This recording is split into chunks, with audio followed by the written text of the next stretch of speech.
girma Hajiya mai zango da kuma mai babban ɗaki Hajiya Azumi da duk sauransu za su zo su yi jawabinsu cikin minti 2 sai mu ci gaba da aiki. Jama'a salamu alaikum wa rahmatullahi wa barakatuh. Ban ji komi ba wa mata ba kunan ne. Mata ko kuma so ya kai kanmu.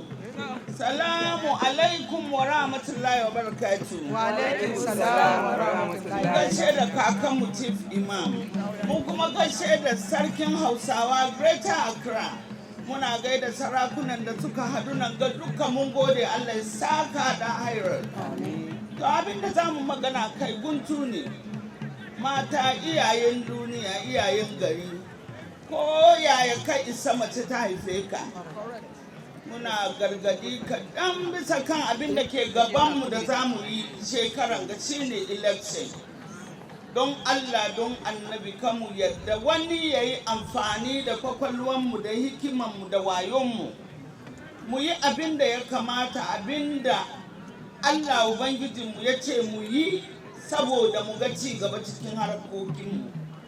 Mata, don Allah mu zauna mu yi nafila mu yi wanga zabe lafiya mu kare lafiya. Allah shi ya riga ya zabi wanda zai shugabanci garin ga. Mata mu tashi tsaye mu yi ma yaran mu gargadi. Mu yi gargadi saboda Allah. Mu yi election lafiya mu kare lafiya. Allah ya ba mu sa'a. Kan wani ya zo ya ba wani abu. Ya je ya tada hankalin gari, ka tada hankalin gari, ka ibada ma ya koma ba, kai ka koma baya. Allah Ubangiji ya taimake mu.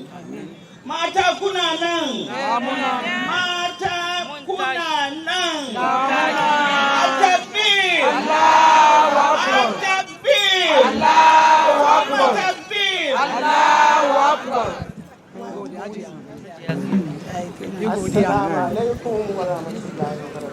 Wa alaikum salam wa rahmatullahi ta'ala wa barakatuh. Na gaida babanmu National Chief Imam da masarar sarakunan mu duka, muna gaida sarakuna duka, muna musu sannun su da kokari. Hausa youth sannun ku da kokari, sannun ku da kokari. To, magana na dai zan karkato dai har yanzu dai wurin mata ɗan wana. To, mata mun san abin da ke gabanmu kamar yadda gajiya ta ce.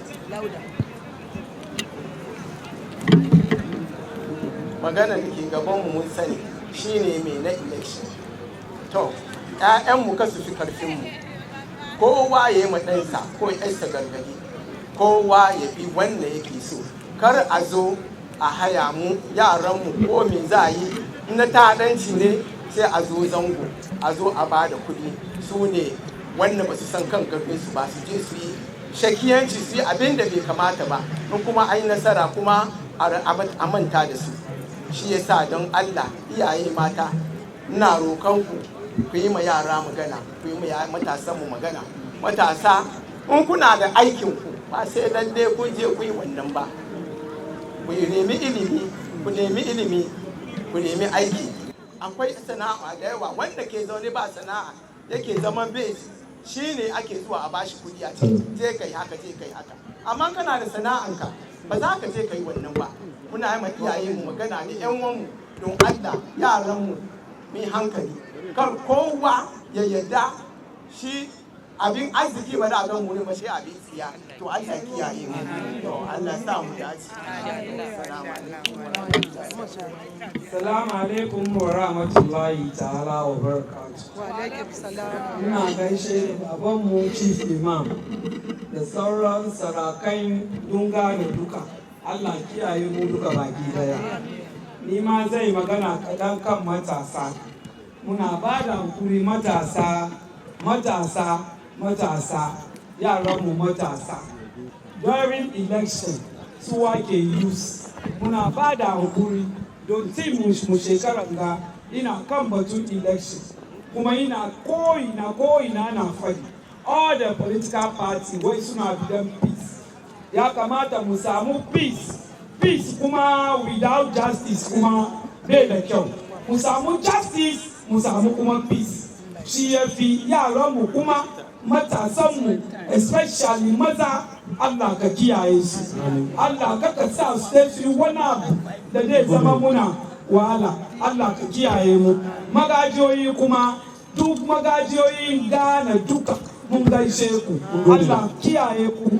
Wanda suka biyo mu tun wani gari da suka kai na.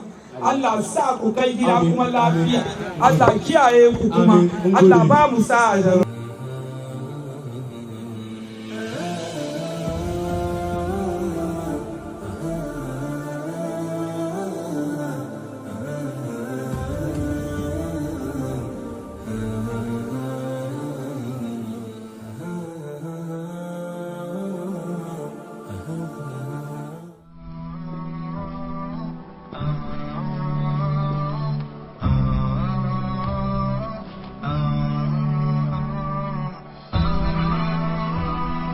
HAFIZ TV, unique every day.